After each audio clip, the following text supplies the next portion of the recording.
Hi எல்லோருக்கும். அடுத்த ஹெல்தியான வெயிட் லாஸ் சீரீஸில் நம்ம பார்க்க போகிறது முட்டை, வெள்ளை சுண்டல், அப்புறம் நிறைய வெஜிடபிள்ஸ்லாம் சேர்த்து பண்ணுற செம்ம டேஸ்டான ஒரு யம்மியான சாலட் தான் இது. மார்னிங் பிரேக்ஃபாஸ்ட்டாவோ இல்லை ஏர்லி டின்னராகவோ எடுத்துகிட்டு வரும்போது நல்லாவே வெயிட் லாஸ் வந்து ஹெல்ப் பண்ணும். இதில் கிட்டத்தட்ட 25 கிராம்ஸ் அளவு ப்ரோட்டீன்ஸ் இருக்குது.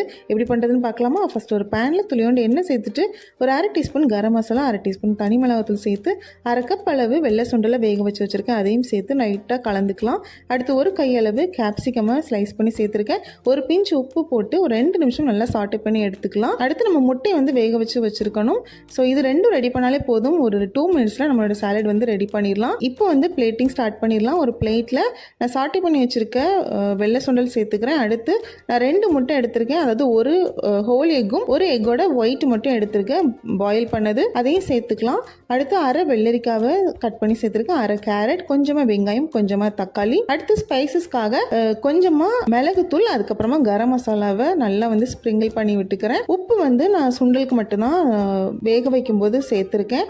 ஸோ மற்ற காய்கறிகளுக்கு தேவையான கொஞ்சமாக உப்பு சேர்த்து கடைசியாக நறுக்குன மல்லி இலை, ஒரு 1/2 லெமனை வந்து நல்லா ஸ்க்வீஸ் பண்ணிக்கிட்டு நல்லா கலந்து விட்டுட்டிங்க அப்படின்னா ஒரு யம்மியான சாலட் வந்து ரெடி ஆகிடும். இது மார்னிங் சாப்பிடும்போது நல்லாவே ஃபில்லிங்காக இருக்கும், செம்ம டேஸ்ட்டாக இருக்கும். இதை நீங்கள் ஒன்ஸ் ட்ரை பண்ணிட்டீங்க அப்படின்னா அடிக்கடி செய்வீங்க, அவ்வளோ யம்மியாக இருக்கும். ஈவன் நீங்கள் கிட்ஸுக்கு கூட இது செய்யலாம், பயங்கர ஹெல்தி. ஒரு நேரத்துக்கு தேவையான ப்ரோட்டீன், ஃபைபர், ஃபேட்டுன்னு எல்லாமே இந்த ஒரு பிளேட்லேயே நமக்கு கிடச்சிரும். ஸோ கண்டிப்பாக ட்ரை பண்ணி பாருங்கள். வீடியோ பிடிச்சா லைக் பண்ணுங்கள். தேங்க்யூ.